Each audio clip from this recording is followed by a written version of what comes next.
The things we do for love. Marissa Vecchio has followed her heart her entire life. From suburban Brisbane to boardroom success, earning a Queensland Businesswoman of the Year award in the process. Hers is a story that affirms the power of following your passion. Now, Marissa, this is obviously your local hangout. You're definitely an East Brisbane girl. I certainly am. I've lived in East Brisbane and Bulimba for the last over 20 years, so it is a local hangout. It's a great sense of community in this local area, and I love it. In 2012, business life took a back seat after her mother's passing inspired a new passion project, Hanworth House, a heritage home in need of a complete restoration. I always say Hanworth was meant to come to me at that stage of my life. I think it was probably the thing I was put on earth to do for some reason. It just became this overwhelming project, and I think sometimes you can't predict things like that will happen to you. This is the scene 6 months into the restoration an arsonist struck, reducing the 150-year-old home to rubble. Last night, the grand old lady on the hill burned. All up, 80% of the building was destroyed.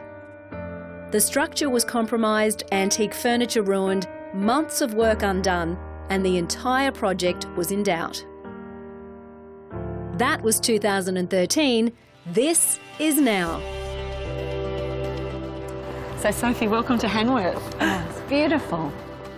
Like a phoenix from the ashes, Marissa and a determined team of tradies, friends and volunteers have resurrected it again, leaving bare just a few scars to preserve the entire story. The room looked rather like this on the day of the arson attack, and the next day when we came in, this room was completely devastated. The roof was blown off, the floor was blown out.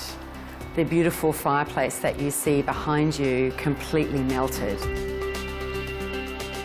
As difficult as it was to start all over again, the second rebuild actually uncovered a few more of Hanworth's secrets, including a previously undiscovered Widow's Walk, built by the original occupant and Queensland's first harbour master, Captain George Heath.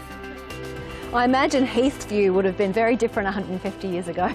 I'm sure that's the case. Hanworth was on 7.5 acres at that stage, and bearing in mind Heath himself had 9 children, I imagine this was his sanctuary away from the rabble that must have existed down there with 9 children. But he would have been able to see all the way up the Brisbane River, all the way to Bulimba House on our right, and probably all the way to Shafteston House on the left, and the surrounds. So it really was on a beautiful part of the world.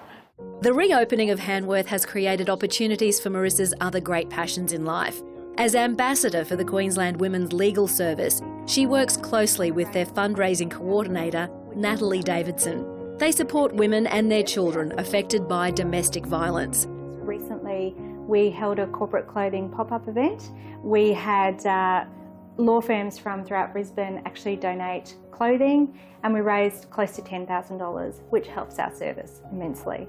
And how lovely for you, given the journey that you have gone through and the ups and downs of getting Hanworth House back to its former glory, to just sit here now and have a chat and a cup of tea must be really lovely. One of the loveliest things for me is when I go home at night, because I work from these premises, is to see current residents collecting in groups, and whether they be enjoying tea or champagne or whatever it might be, or dinner together. This is probably what I saw, and this is probably what the motivation was to do this in the first place. And that your mum would be so proud. I think she would be.